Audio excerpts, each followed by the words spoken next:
We got to talk about the Buffs because Coach Prime in Colorado rolling out the red carpet over the weekend for some high-profile visitors, from five-star quarterbacks to top 247 prospects who have since committed to Colorado since that visit. It is hard to argue the weekend was anything but a success. Our friend Adam Munsterteiger of Buff Stampede making that argument on Twitter yesterday, saying, quote, "You can try to hate on Buffs football right now because of jealousy over the attention they get or fabricated stories or wanting your favorite team to land a recruit.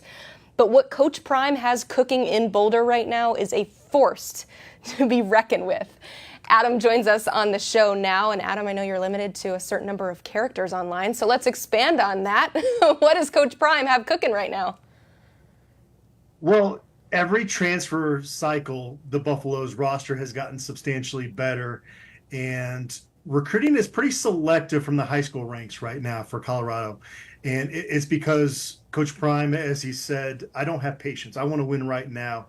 And so they're having to build this roster primarily through the transfer portal. But we've seen now, I mean, you can even go back to when Coach Prime Sanders was at Jackson State. You know, the first year, Shedeur Sanders, obviously his son comes on board there.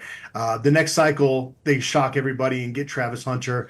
Then his first year in Colorado, Cormani McLean didn't quite work out for the Buffs, but he was still a five-star prospect recruited by everybody. And then this past recruiting cycle, Jordan Seaton. So they've landed a big fish every time. But really, the improvements we're going to see in this roster are more through the portal in terms of immediate impact. But Julian Lewis, if he comes on board, and we all saw the picture with Shedeur Sanders handing off the keys to him, you know, this is his program going forward if he wants it.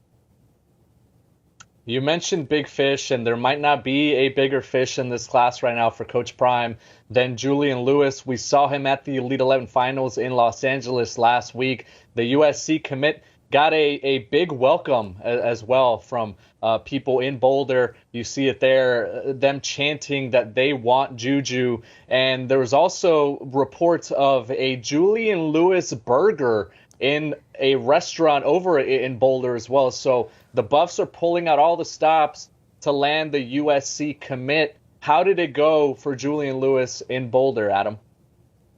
Yeah, it's funny. You've heard that saying, we threw everything but the kitchen sink at somebody.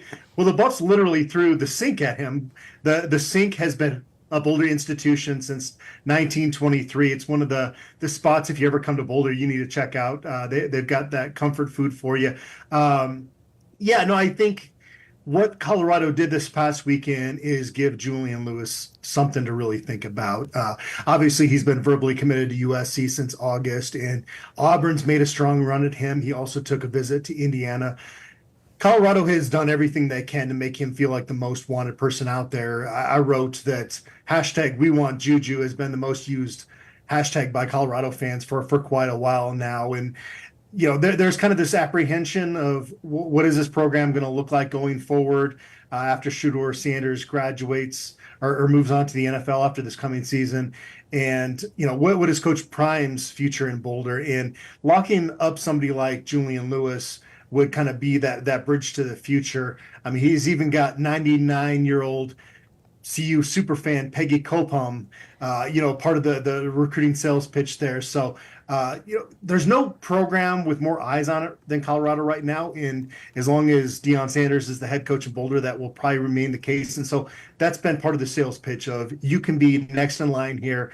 And they don't have the NIL budget that a lot of schools have from kind of the middle of the class down, but they do have some NIL money towards the top of that. And so they've been doing everything they can to try to give him something to think about going forward. Blair, you said not too long ago about a recruit that it's too close to call. I think that's the case with Julian Lewis, but I think a lot of people going into this past weekend were looking at Colorado on the outside, looking in of his recruitment, and I think they're firmly in the mix now. Man, who needs NIL when you have Peggy? You can't say no to that lady. Are you kidding me? Somebody that, I don't know if she did the recruiting pitch on him, but Chanty Gooden going ahead and saying yes to Colorado. One of the top interior offensive linemen in this class went on a visit, said, yep, that's where I want to go, officially committing this morning. What did you hear from his weekend? Well, just that he is somebody that can kind of help fill some of the gaps. when Coach Prime Sanders took over, he even admitted, look, I'm going to be building this program from the outside in. And that's because he knew that his star power would attract the skill guys initially. But we all saw last year, as Shedeur Sanders was sacked more than 50 times, that you've got to now fill in the inside of this roster. Otherwise, you're not going to have success and achieve the hopes that they're trying to with this program right now. And so with Jordan Seaton coming in last year, their big transfer haul on the offensive line. You look on the defensive line with transfers like BJ Green and Chidozie Nwankwo from Houston. They're starting to kind of fill in some of those gaps. And that was kind of the sales pitch to Chanty Gooden, is that you can be part of that going forward. He was the alpha dog at the UA Next camp in Tennessee. And I know Tom Loy and our other folks that were out there covering him said it wasn't even a close competition.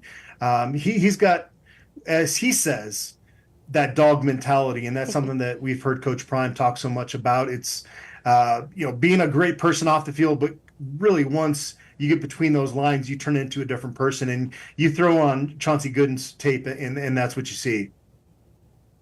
Adam, we've heard Coach Prime basically compare this phase of recruiting to the NFL draft. Only 4 commitments right now for Colorado. They're sitting outside the top 75 nationally because this is high school recruiting and they take it a little bit slower. They're a bit more selective in that sense. Who else was in Boulder this past weekend that Colorado fans should be aware of?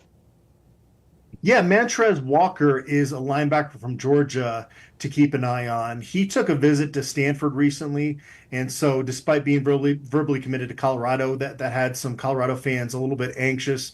Only about 6 foot, and that might be why he's not more highly regarded, but you turn on his tape, it's some really impressive film from his junior season at Buford High School in Georgia, and he recreated some of the Coach Prime photos that he had from his past, including the draft day photo. And so he seems to be pretty locked in now with the Buffs. And then Alex Graham, another player in that class, that small class. Again, you're going to see with Colorado, they're never really going to rank super high in terms of high school recruiting, as long as the focus is more on transfer recruiting. But Alex Graham, a 4-star from ING Academy, a versatile defensive back that is originally from Michigan.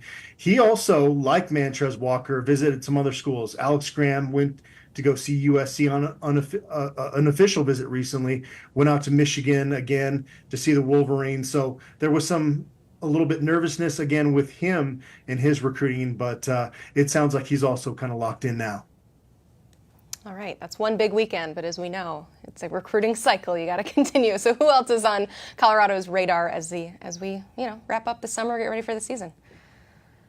They're looking at some receivers right now, and that's one position. Again, they've been so transfer portal heavy with their recruiting, but they like running back, receiver, in some other positions to kind of be able to develop those guys. And Evan Haynes, a receiver prospect from Georgia, is somebody that has pretty strong interest in the Buffs right now. He really made the most of that summer visit window. He took 5 official visits already. He went to Georgia Tech, Kansas, Harvard, and North Carolina as well. His father, Michael Haynes, who led the NFL in yards per reception in 1991, played with Colorado receivers coach Jason Phillips and Coach Prime in the NFL. So he's got a connection there. He's set to announce later this summer. Another receiver to keep an eye on if you're into Colorado recruiting is Quinnell X. Farrakhan Jr., a receiver prospect from Houston. He was a second-team All-American on Max Preps as a sophomore, 35 touchdowns going into his senior year. Polished route runner, strong hands, and it looks like it's going to come down to probably Colorado or UCLA, and he's going to announce on July 13th. He's got Alabama, Nebraska, Texas A&M still part of the mix as well. But they like bringing in receivers. Like they brought in Omarion Miller 2 cycles ago. He came in, had almost 200 yards receiving in one half against USC. In this past cycle, they brought in Draylon Miller and Cam Michael, both 4-star receiver recruits. So that's a position they do like filling through the high school ranks. And you look at Colorado's roster, Jimmy Horn Jr. is going to be gone after this coming year. Travis Hunter will be off to the NFL, and LaJohntay Wester will be off to the NFL as well. So that's a position where they can really sell these young guys in terms of coming in and having a chance to compete for big playing time in 2025. You gave us so much good information, but I still have one burning question. Did you happen to try the Juju Precision Pass Burger? I need a review. I have not gotten down to the sink yet, but I'm planning to if it's still on the menu in the future, because that is one of the best burger spots in all of Colorado. But no, I have not tasted it yet. Okay. I mean, it looks delicious. We've been staring at the photo of it. So, yeah, absolutely. Let us know. Follow him on Twitter so you can figure out the official review of the Juju Burger. Adam, thank you so much. Also, make sure that you're checking out his work at buffstampede.com. They will get you up to date on all things Colorado and get you ready for that upcoming season. It's almost here.